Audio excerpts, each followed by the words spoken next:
Everybody, this is a video overview of this knife, and this knife is the Lionsteel SR1a. It has a D2 blade, and the handle is, as you can see there, a fully integral aluminum handle. This model was produced after the titanium model was a success. This model is significantly cheaper than the titanium model, and I don't think it loses a whole lot in terms of strength. There's a steel insert here at the end of the lock bar, because if there wasn't, the steel would probably squish the titanium or squish the aluminum. And the knife has the roto block, which operates both as an over travel stop. See, you can't pull the lock bar out over, and if you tighten it down, it will prevent the lock bar from moving at all and giving you much greater rigidity in the knife.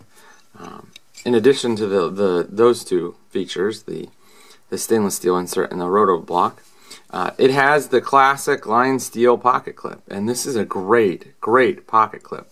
It's shorter than the average pocket clip, but even with a knife of this size, and this is a big knife, I haven't found it to be a problem. It's locked in place here with this little glass breaker, which frankly I don't really care. It'd be nice if it was just a flat screw, because I'm not breaking glass with my knives.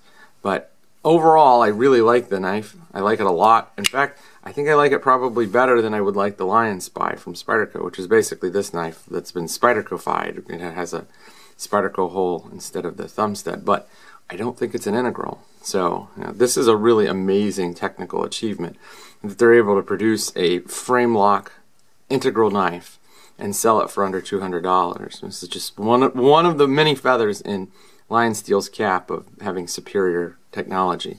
The blade is a really great sort of classic drop point with a ton of belly, and this knife has been a great cutter. You wouldn't think that a knife with blade steel that thick would be a good cutter, but it is, because the blade is so wide. You get this really nice gradual approach, and I think that the grind is just a flat grind. It's not a, if not, it's a very shallow hollow grind.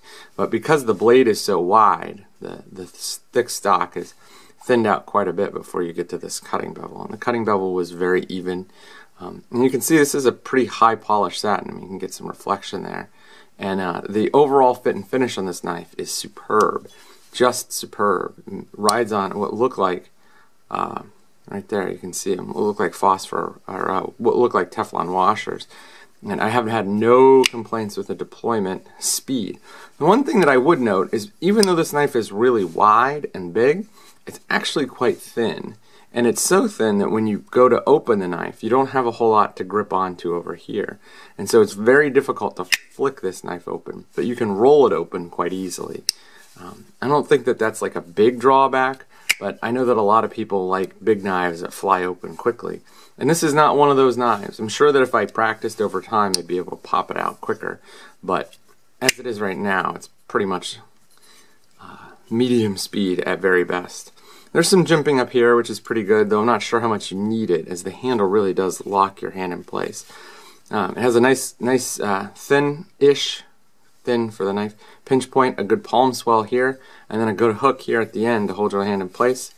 There is a lanyard hole here, and the lanyard hole is actually inside the milled aluminum handle.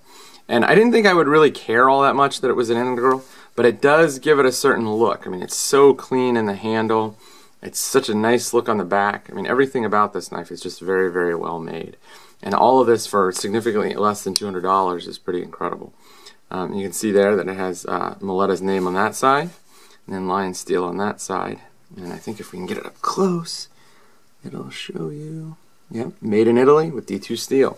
I like the D2 steel. It works quite well. I've had it in a couple other knives produced by Lionsteel, including the Hest folder, and it was good there, so I have no real complaints. I like the orange anodized handle. It really does stand out. There's nothing like this. If you drop it on the ground, you'll be able to find it. And a review of this knife is coming soon.